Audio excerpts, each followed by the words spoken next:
Major John Madden and Maria de los Torres, Mexico, Creo que sí. I think that's the name of the little town we just went through. We had left our motel room, and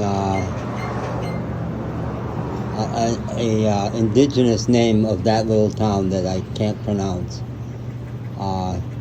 And we thought we were rolling. We had maps. I'd drawn all kinds of maps to get to Nautla, Nautla, Playas.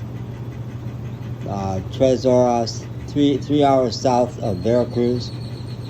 Had a quarter tank of gas, enough to last for 2 weeks. I realized at the OXXO station that our money was running very low and that we were going to run out of money. And simultaneously, the car, which has been performing perfecto, started to stutter and would quit if I let the gas up too much. So I tried running it in second gear and first gear and almost recklessly passing people in order to not stall, to be giving it enough gas. But finally, just down the road, we were at an OXXO station, and I believe this is Pemex. Yeah, there's Pemex Station. Just down the road, 100 yards. It quit. I had to brake behind somebody. It quit and stalled and would not move. I was fortunate enough that it was on a little incline, and by myself I was able to push it off the road and got out my big gas. I put my big red gas can behind me while I was on the road, ran back and got the big red gas can and put it behind me on the shoulder there. This really nice guy, Angel, who identifies himself as mechanical, and I believe is, he was sure it wasn't getting enough gas. And he did push me with his big red pickup truck down into the Pemex station here. And I kept trying to show him, gas gauge is showing almost more than a quarter of a tank, almost about a quarter of a tank. He said, yeah, but I'm listening and the gas pump is working fine. It's not the gas pump. You are not getting enough gas. We need gas. So he convinced me to take my last 180 pesos and 160 pesos and put gas in it. And that didn't help. And then when I cranked it the next time, he pointed out the heat, the radiator gauge was way in the red. It was way hot. And I do not check my fluids. I've always been guilty of that, not checking my fluids. I do watch the gauges some of the time.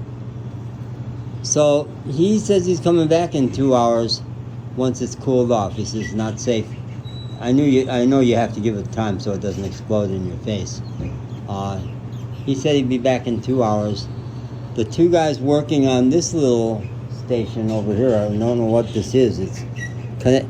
One guy was a worker and the other guy is the manager of the whole property. And he said that if the car is not working tonight, we could push it behind this little structure, just a little building, and get it out of the way, and it could stay here.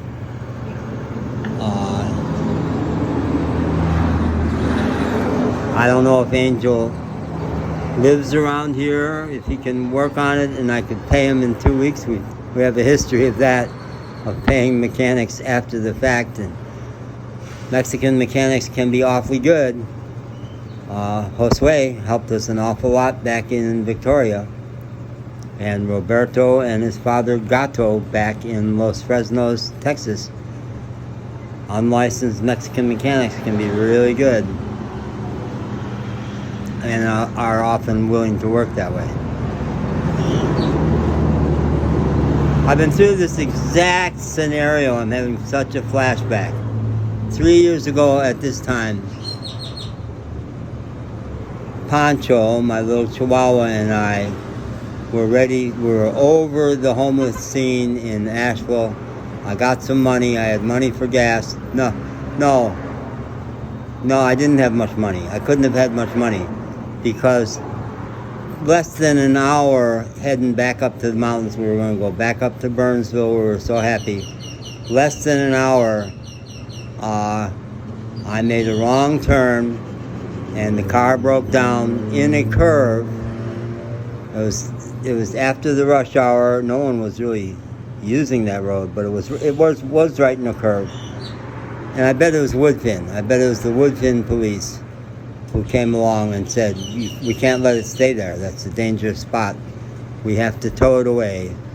And because I didn't have the money to pay for the tow, they impounded it.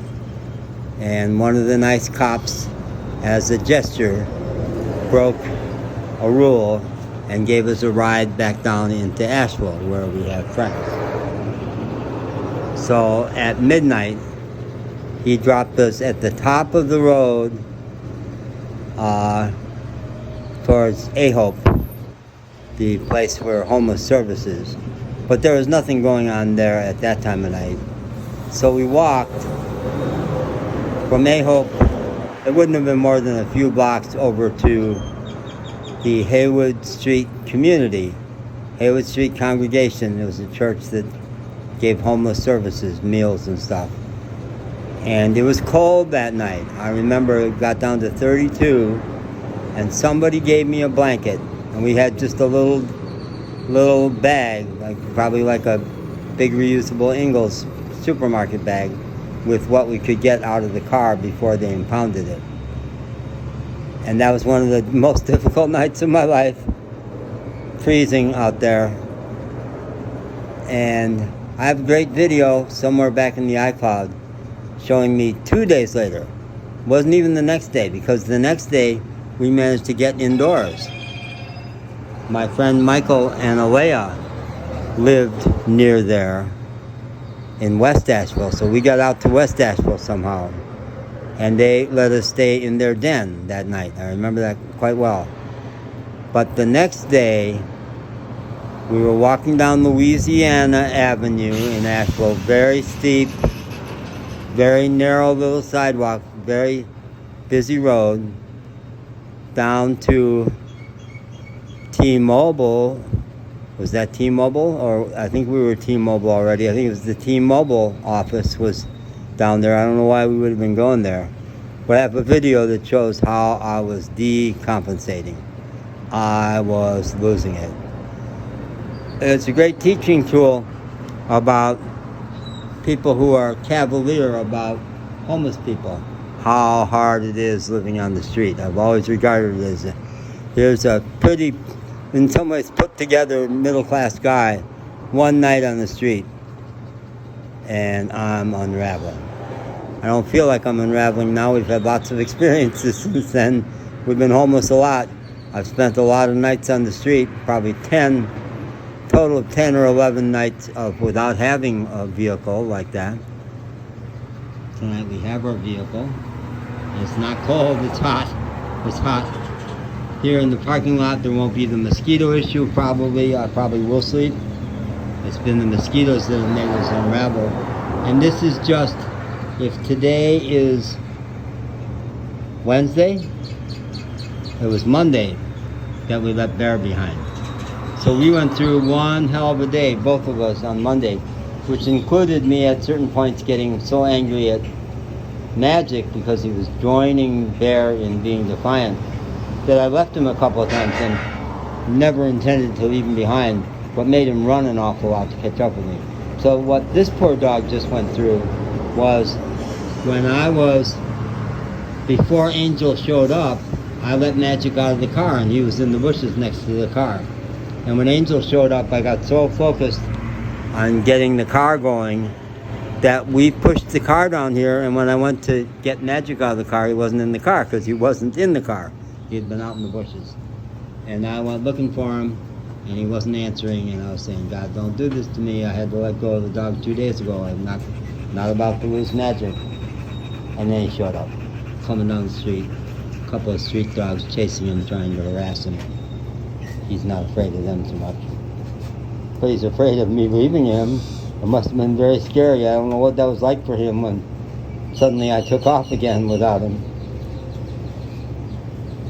So he's going to need some attention tonight. Okay, me too. I need a hug. And I won't even be able to post this for a long time.